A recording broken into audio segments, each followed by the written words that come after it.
Hello, my dear students in grade 6.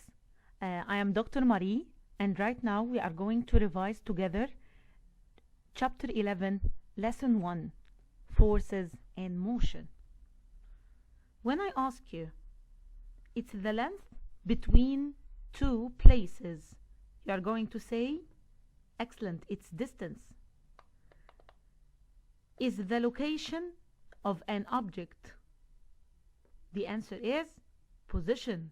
Super. Is the change in the object's position? The answer is motion. Type, when I ask you, it's the movement when things appear to be moving, but actually they are not changing position. The answer is apparent motion. Is how fast an object's position changes in amount of time? You are going to say speed. Super. So, how to calculate speed? In order to calculate speed, equals distance divided by time. So, what is the unit of measuring speed? It's kilometer per hour. Kilometer is the unit of distance, and hour is the unit of time. So, unit of measuring speed is kilometer per hour. When I ask you, it's a description of moving objects' speed and direction, you are going to say velocity. Can you remember how many directions do we have? Super. We have 4 major directions and 4 minor directions. We measure direction using, all of you are going to say, by compass. Excellent. So when I ask you, is the change in the velocity or change in the direction of an object, you are going to say what? Excellent. Acceleration.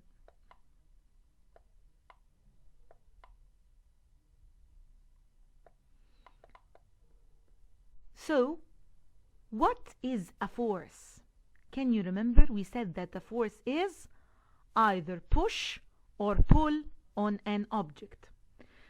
When I ask you, it's the sum of all forces that act on an object, you are going to say net force. So, I want to calculate the net force here. This boy is carrying the sofa with 25 Newton, and the other boy carry from the other side with 20 Newton. So the net force will be 25 Newton plus 20 Newton. The answer will be 45 Newton. Force is measured by super spring balance, and spring balance is used to measure any type of force.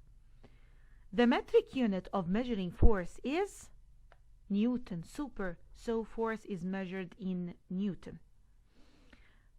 What are the kinds of forces? We said that there are 2 kinds of forces. The first one is balanced forces. What's the meaning of balanced force? It's when the net force are equal in strength and opposite in direction. The other type of force is unbalanced force. When the net force are unequal in strength, unequal, not equal in strength and in the same direction. So when we look to this picture, this is balanced or unbalanced force. Look, it's moving in the same direction to the right. So, and this is 25 Newton and this is 20 Newton. So this is unbalanced force. In this game, they are playing tug of war. They are moving to the left, they are moving to the right. 300 Newton at this side, 300 Newton at the other side. So this is balanced force. In this case, it's moving with 400 Newton and this is with 300 Newton. So this is unbalanced force. Some types of forces, like what? Example of forces. Buoyancy is example of force. Magnetic force or magnetism is example of force. Gravitational force, of course, or gravity is a force. Friction is a force. Pressure is a force. And more are example of forces. Right now, what are the effects of some forces? As we said before, we cannot see force, but we can feel its effect. So from the effects of forces, start moving an object, stop moving an object, change the speed of an object, change the shape of an object, like the squashing of a ball, we change the shape of the ball, change in direction. From the force that we are going to take together is friction. What's the meaning of friction? Friction is the force that opposes to motion, or it's the force that is opposite to motion. And for example, if the car is moving in the right direction, so the friction will be in the left direction. When an object moves through liquid or gas, like air, the force is called what? Drag force. So friction between solid surface, while drag force is between liquid or gases, between solid or and liquid, or solid and gas.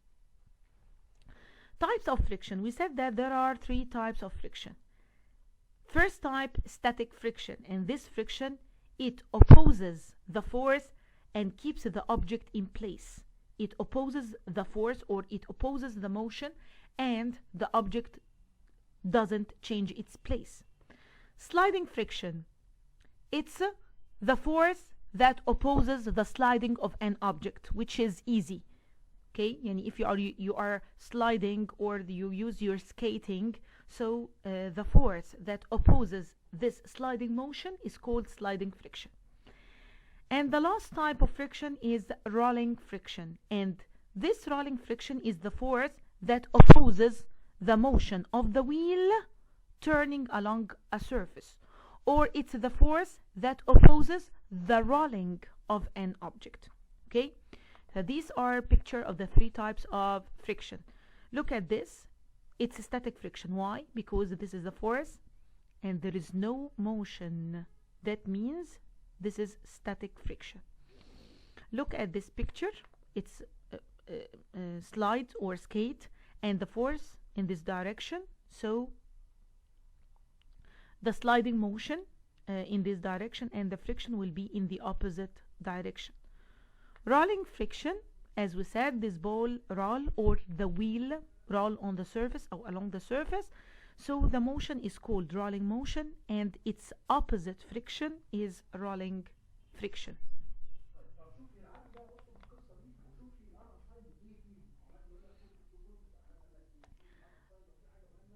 What is inertia?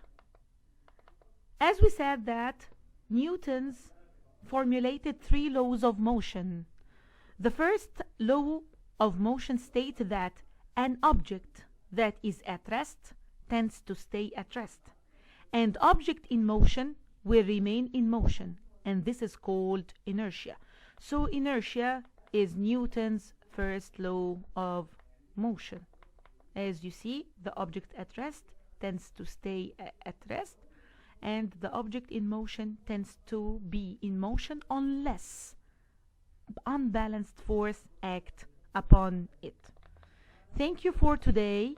I enjoyed the session.